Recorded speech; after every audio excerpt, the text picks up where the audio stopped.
Hello guys. तो आज हम पढ़ेंगे बॉडी फ्लूइड्स एंड सर्कुलेशन का पार्ट 4। उसमें हम कवर करेंगे ह्यूमन हार्ट। तो ह्यूमन हार्ट का पहले एक्सटर्नल स्ट्रक्चर पढ़ते हैं। ओके, तो थोड़ी बात कर लेते हैं। पहले लोकेशन कहाँ है? लोकेशन कहाँ है? In mediastinum space of thoracic cavity in between two lungs. तो ये जो मैंने जो अंडरलाइन किया है, मीडियास्टाइनम स्पेस, ये चीज़ आपको याद होनी चाहिए। कहाँ पे? Mediastinum space of thoracic cavity in between two lungs. ठीक, शेप ट्रायंगुलर, ये कुछ कोई ज़्यादा बड़ी बात नहीं है। वेट 300 ग्राम एवरेज वेट है ये, 300 ग्राम मेल का और 250 ग्राम फीमेल का।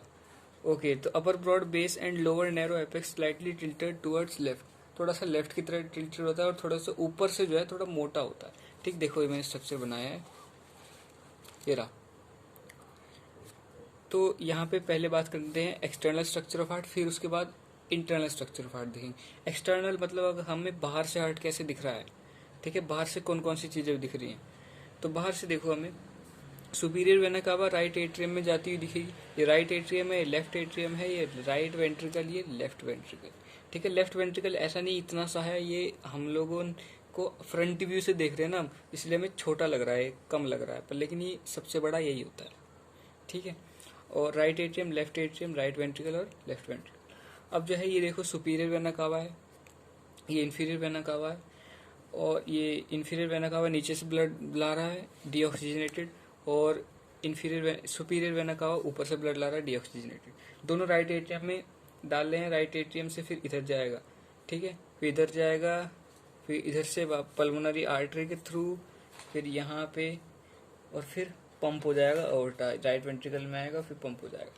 तो चलो, ये तो खैर आपको बाद में पढ़ेंगे। पहले एक्सटर्नल स्ट्रक्चर थोड़ा सा देखते हैं। और ये देखो, ये पल्मोनरी वीन है। पल्मोनरी वीन कितनी होती है पहले तो यह बात कर लो, 4 होती हैं। 4 पल्मोनरी, 2 एरी 2 एरी। ठीक है, 4 पल्मोनरी वीन होती है।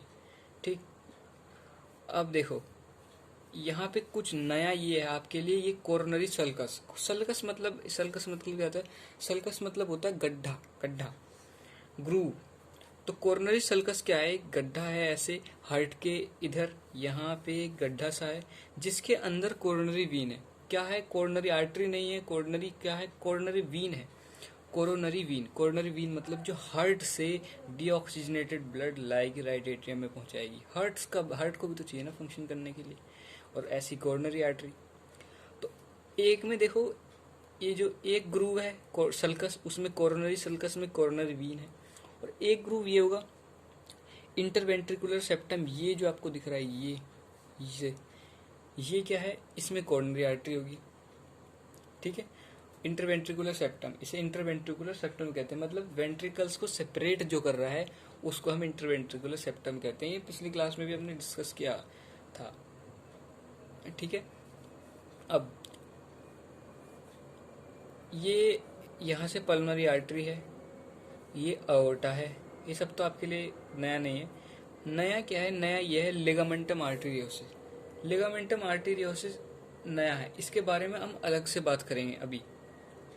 ठीक है, पहले देख लेते हैं फटाफट एक एक चीज़ों को करके, एक एक चीज़ों की ग्रूव्स की बात करते हैं। पहले ग्रूव्स यानी सल्की यानी ग्रूव्स।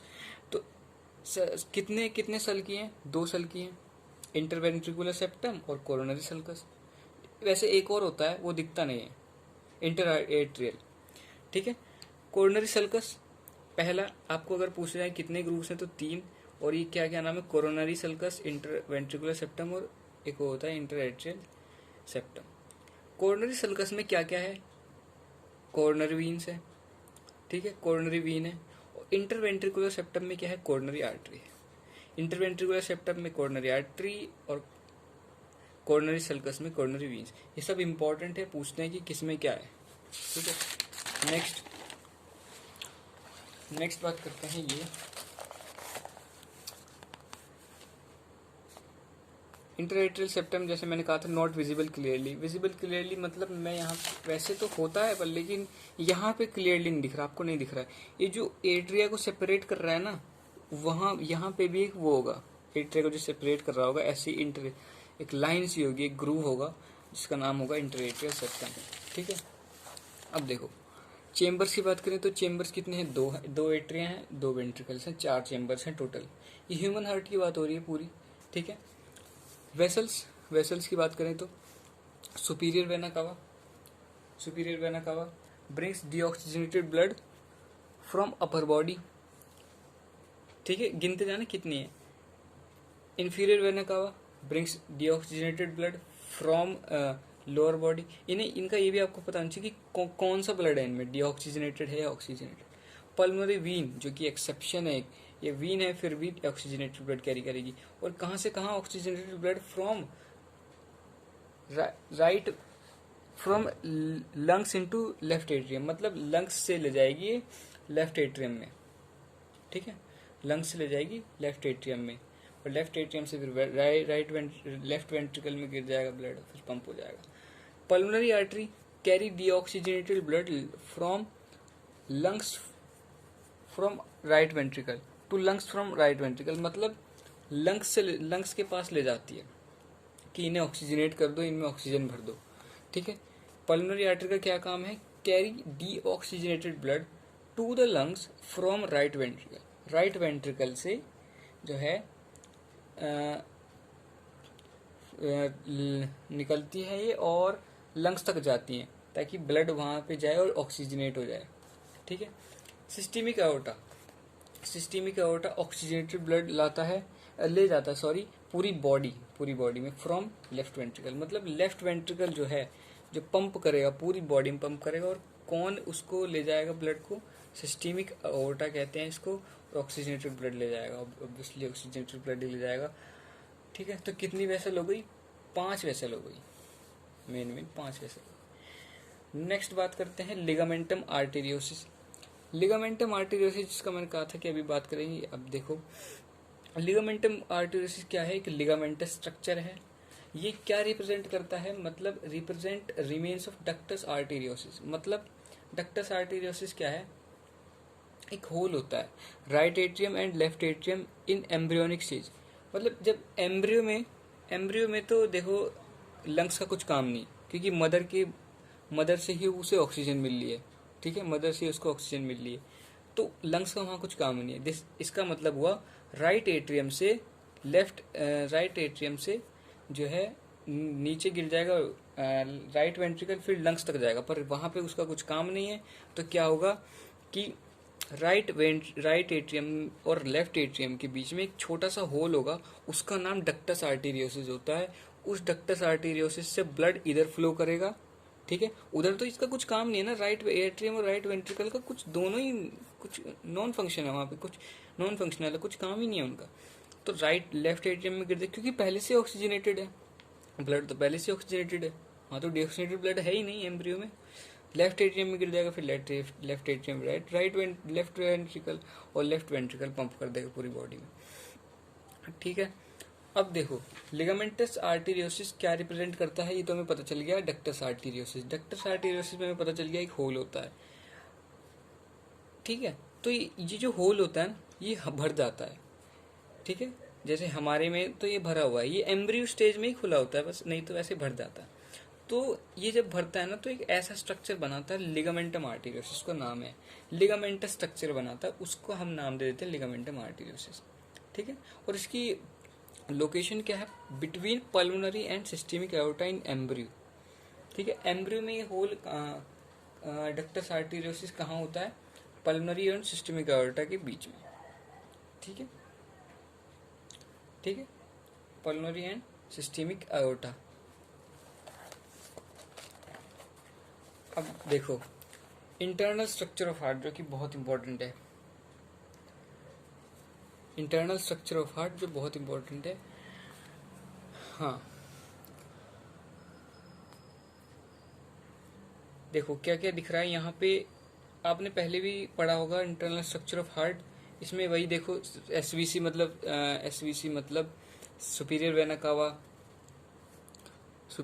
कावा, इधर से आईवीसी मतलब इंफीरियर वेना कावा, ठीक है। ये कोरोनरी ओपनिंग है, कोरोनरी वीन ओपनिंग, इसको भी तो इधर आना है ना, ब्लड को डीऑक्सीजनेटेड ब्लड को तो राइट एट्रियम में ही आना है, ठीक है।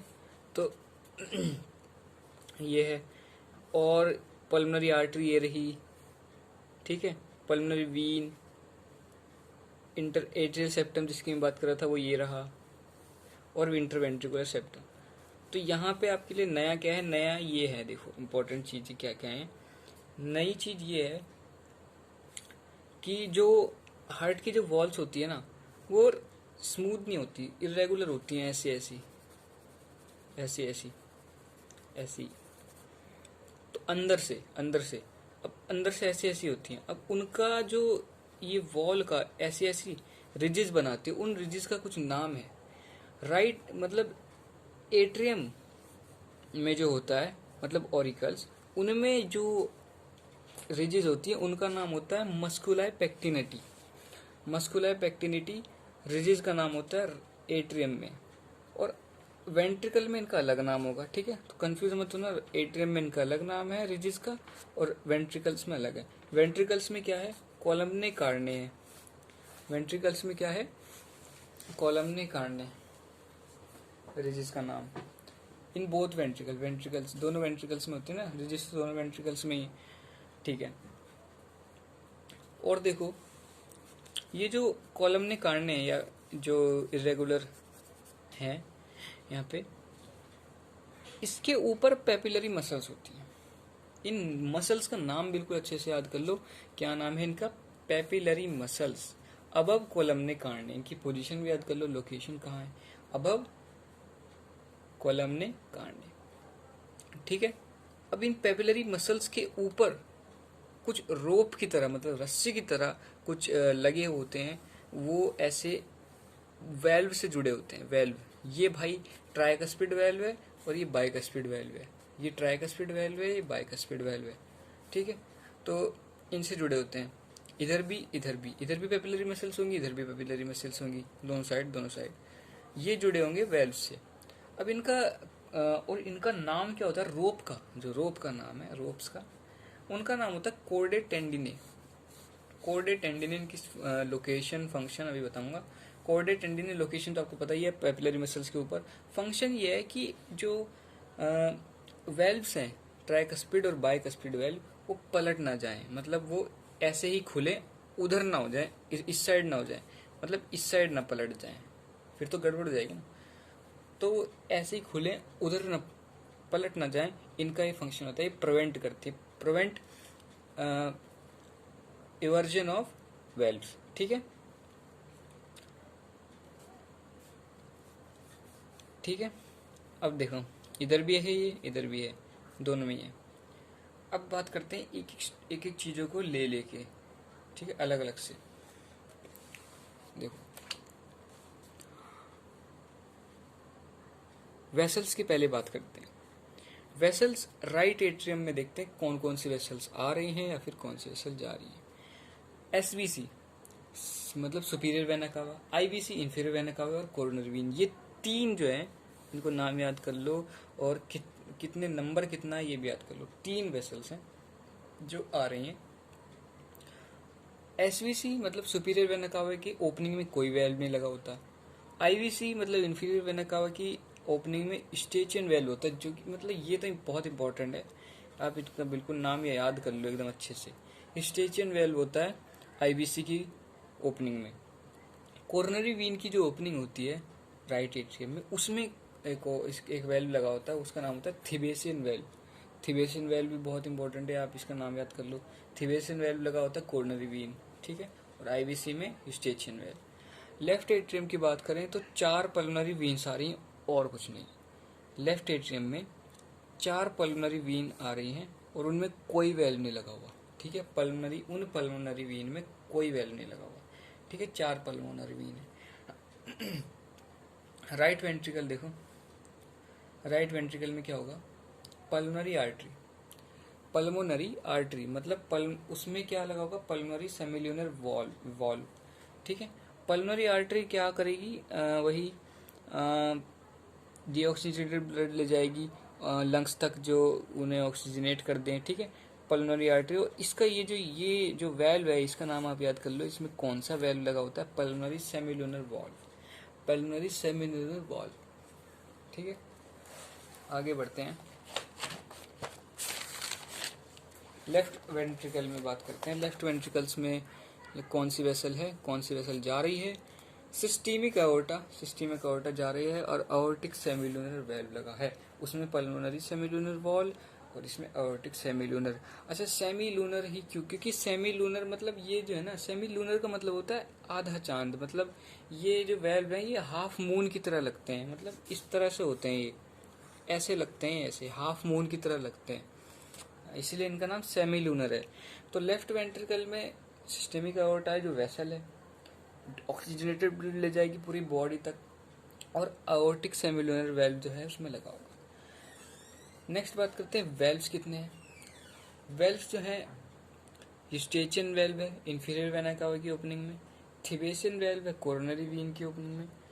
ठीक है, ये तो मैंने पहले भी बताया था, आप ये बिल्कुल याद कर लो, इसलिए मैंने दोबारा भी लिख दिया। पल्मोनरी एंड अओर्टिक सेमिलुनर वेल्व है। ठीक है, पल्मोनरी एंड अओर्टिक सेमिलुनर वेल्व है। ठीक है, ये कहाँ है? पल्मोनरी ये है पल्मोनरी आर्टरी में, और ये है सिस्टेमिक अओर्टा में। ठीक है, इनका ये भी याद रख लो कहाँ पे है। राइट एट्रियोवेंट्रिकुलर वेल्व होता है, उसे कहते हैं हम ट्राइकस्पिड वेल्व, और लेफ्ट एट्रियोवेंट्रिकुलर वेल्व को हम बाइकस्पिड वेल्व कहते हैं। ठीक है, वो बड़े बड़े से वेल्व। ठीक है,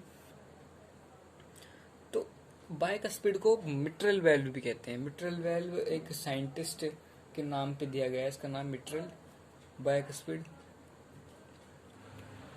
तो अब बात कर लेते हैं चेम्बर वॉल्व्स की। Chamber walls.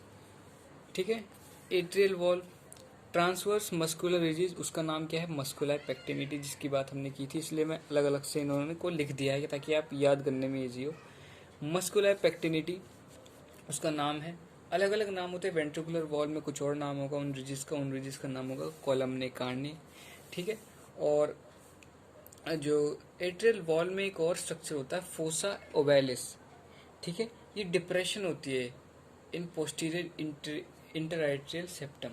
ठीक है, ये क्या बताती है? Remains of foramen ovale of foetal heart का फोरामिन ओवेल का रिमेन्स बताती है। ये इंपॉर्टेंट है कि आप ये याद कर लो कि किसका रिमेन्स बताती है।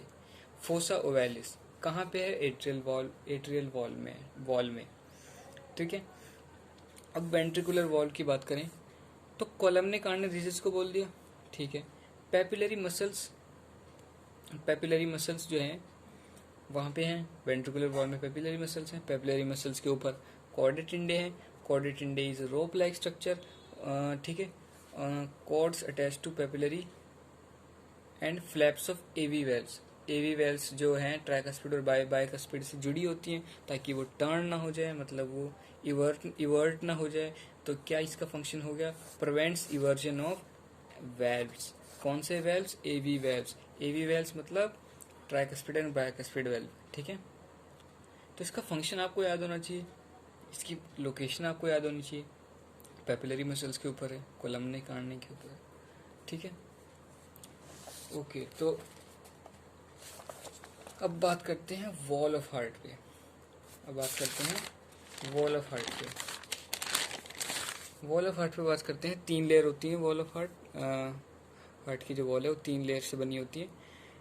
कौन कौन सी 3 लेयर? आउटर वॉल को क्या कहेंगे? एपिकार्डियम।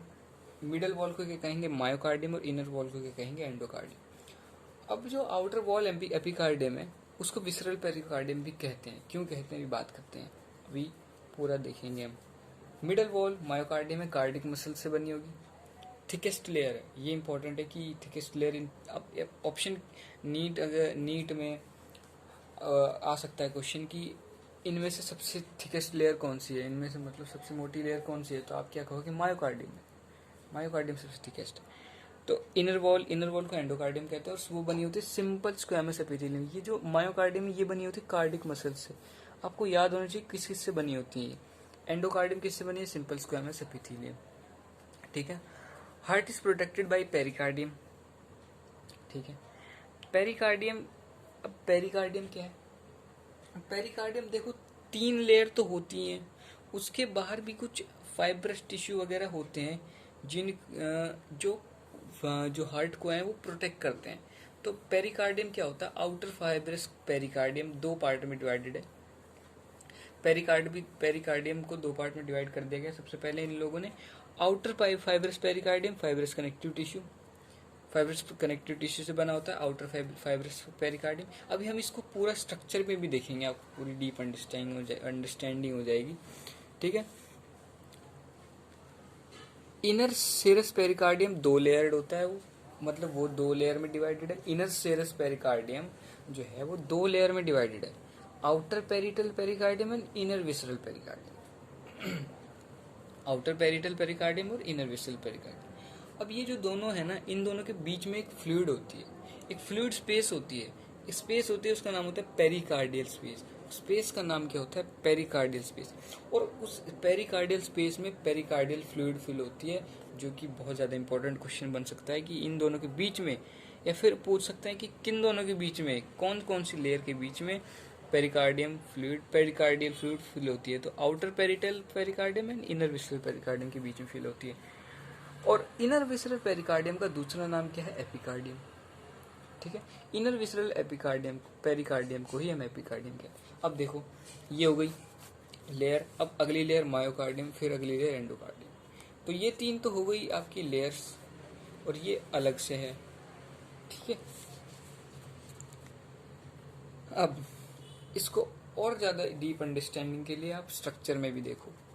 पेरिकार्डियल फ्लूइड का वो जो फंक्शन है उसका क्या, प्रोटेक्ट करता है मैकेनिकल शॉक से वगैरह वगैरह, फ्रिक्शन कम करता है, बस ये तो इम्पोर्टेंट, मतलब ये तो पता ही होगा आपको। हार्ट वॉल को और अच्छे से समझते हैं। हार्ट वॉल देखो मैंने ड्रॉ कर रखी है। मान लो ये चेम्बर है, अंदर ये खाली स्पेस है, तो ये क्या है? चेम्बर है, ये खाली जगह चेम्बर है, और ये वॉल है, ठीक है। इनर वॉल जो मैंने रिजिज की बात की थी वो है ये। और इस लेयर को जो एंड में, जो सबसे लास्ट में जो लेयर होती है उसको एंडोकार्डियम कहते हैं। मैंने लिख दिया एंडोकार्डियम है इसका नाम। उसके बाद मायोकार्डियम आती है। अंदर से बात करें भाई, अंदर से बाहर निकल रहे हम, अंदर से बाहर निकल रहे हैं। तो अब बीच की लेयर क्या होगी? मायोकार्डियम। मायोकार्डियम बनी होती है कार्डियक मसल से। तो हम लोगों ने इसको थोड़ा मोटा बनाया क्योंकि थिकेस्ट लेयर है इन तीनों में, तो हमने इसको थोड़ा मोटा बनाया है ऐसे करके, रेड से दिखाया क्योंकि मसल है, ठीक है। और जो ये पिंक से बनी है इसको, ये है विसरल पेरिकार्डियम, और ये जो ग्रीन से बनी है ये है पेरिटल पेरिकार्डियम। और ये दोनों को मिला के हम लोग क्या कहते हैं? Serous pericardium. तो सिरस पेरिकार्डियम को 2 पार्ट में डिवाइडेड है, visceral pericardium and parietal pericardium. और इन दोनों के बीच में, विसरल पेरिकार्डियम और पेरिटल पेरिकार्डियम के बीच में क्या फील होगी? पेरिकार्डियल फ्लूइड, ठीक है। पेरिकार्डियल फ्लूइड फील्ड होगी। अब इसके ऊपर भी एक और प्रोटेक्टिव लेयर होती है, फाइब्रस लेयर होती है, उसको क्या कहते हैं? Fibrous pericardium. ये जो मैंने ब्लैक से बनाया इसको, ये होती है फाइब्रस पेरिकार्डियम। अब फाइब्रस पेरिकार्डियम और सिरस पेरिकार्डियम को दोनों को मिला के पेरिकार्डियम कह देते हैं, ठीक है। अब समझ में आया आपको पूरा एकदम स्ट्रक्चर वॉल का, ठीक है, कैसी कैसी वॉल होती है हार्ट की वॉल, ठीक है। अब देखो थोड़ी सी और बात कर लेते हैं।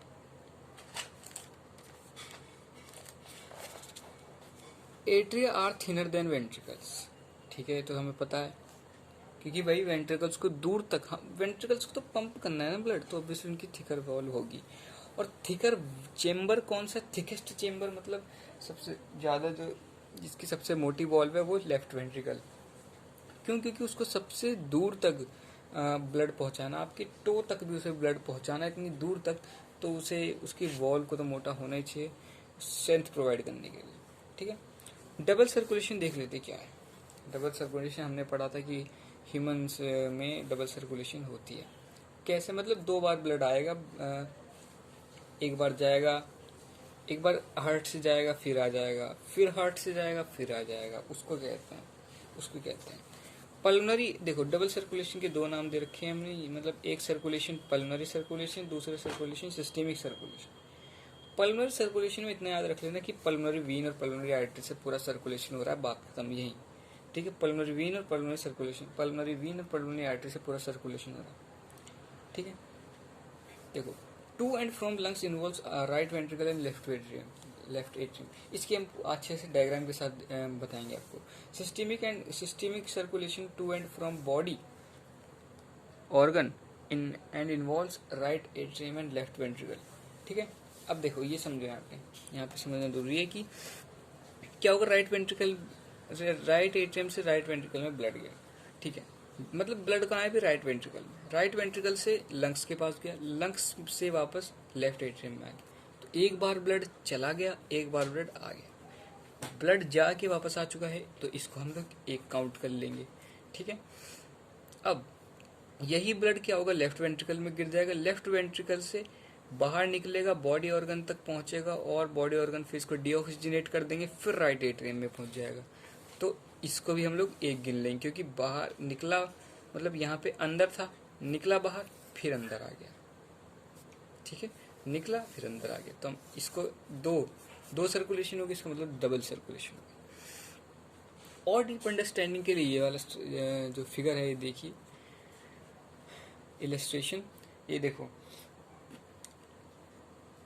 राइट वेंट्रिकल में ब्लड था, डीऑक्सीजनेटेड ब्लड लंग्स तक गया पल्मोनरी आर्टरी के थ्रू, किसके थ्रू, पल्मोनरी आर्टरी के थ्रू, फिर लंग्स से लेफ्ट एट्रियम में गया, किसके थ्रू, पल्मोनरी वीन, कैसा ब्लड, ऑक्सीजनेटेड ब्लड, लंग्स ने ऑक्सीजनेट कर दिया।